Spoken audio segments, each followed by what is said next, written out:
Hello. This is Hello. Paul. This is Audrey, and this is week number 3 of the technical track of stretch and compression And and redirection. rotation and linear movement. Woo! So this week we added on rotation to a lot of the movements that we're doing. Still talking about balance and frame, but now we're kind of like mixing and matching it all together. And we did things initiated from the lead side, differentiating between all 3 of the different types of movements. And then from the follow side, how we can also initiate the same things. So from the lead side, just as a reminder, this is linear movement. This is also linear movement. This is linear movement here. And then rotational movement is what we are calling this type of motion specifically. And we had rotation in place, and we had rotation plus movement, which was, for example, this kind of a rock step. And so we showed that to create stretch and compression, you use solo movement to initiate a rotation. And in this case, I can do 2 types of solo movement. One of them is I can use my frame to push with different left and right hand forces while moving my body in opposite direction. So this is rock steps apart with a rotation, for example, solo, rotation. And I can also use the solo movement to go in the direction of the follow and rock step with me going forward and the follow going backwards, like so. And we showed there are some differences in what is anchoring. So this hand could anchor in this case, or we could have both hands moving and displacing along the ground and then coming back. And this is important to just give you flexibility to decide what you want to do. And we added on the option to do a turn after you do this rotation. So we'll just show you the full exercise and not walk you through all the details.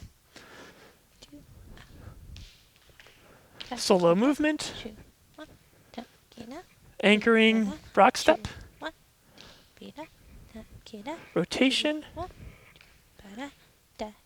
rotation, tuck, and I'm showing my hand kind of moving to emphasize that it's a force going that way. I'm not actually tossing. What's happening is we are compressing, and then the follow is using that force to dislodge, and I'm just showing which way that's going. The important part here is not what it looks like or where my body is per se or where his body is.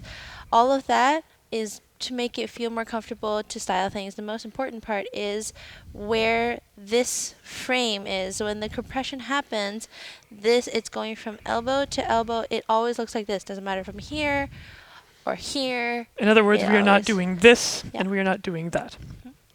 And we also said in this specific tuck turn, we are going to connect our hands, but it's basically going to be loose on there. So we have 2 specific points of compression and tension. And so we added these on to continue adding rotation along with the linear.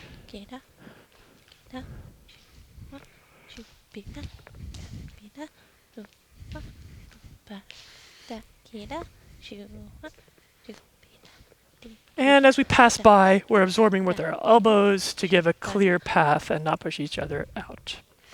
So follows initiating is very similar. It's when a lead initiates, it's solo movement or using our existing movement. And that comes from displacement of core. Which we talked about last week, by the way. Yes, this is a review last week. For rotation, it's still the same thing. We're still moving our core and our hips primarily, as opposed to our shoulders. Now we're just rotating it. So if I wanted to rotate in place, if you watch, by rotating my hips, I'm asking for rotational stretch there. So then we had follows do the tuck turn and pass bys and ask for stretch at either end. And now leads, you are aware of what different types of stretch can be asked for, one anchoring in place or both moving, and you can choose your rock step forward or your rock step backwards. So we had leads do simple pass bys. I can ask for stretch here. I can do rotating away. I can do compression. That wasn't shown very well. There. Yep. And so, again, our goal is just to build up to having either side initiate stretch and compression in a dance relationship, which is when it's the most dynamic. And then finally, we showed how you can both do this without significant interference, even without communicating about when it happens. So we'll show a quick demo of that.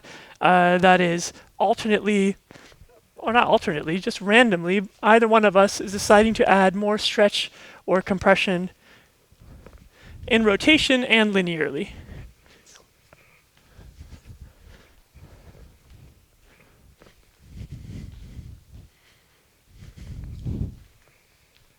And we just basically, on every other move, we alternated, not intentionally, and then sometimes we both did things together, and sometimes neither of us did something. And that's kind of the direction we want to go next week as well. Not kind of. That is the direction we would like to go next week as well, is showing you how you communicate with your partner seamlessly, and specifically how you can decide also, oh, you know what, I'd rather not take that compression and stretch, and I'd rather take it another time. And that whole discussion is what makes stretch and compression really fun in social dancing. Great job working today, and we will see you next week. Thank Bye-bye. you.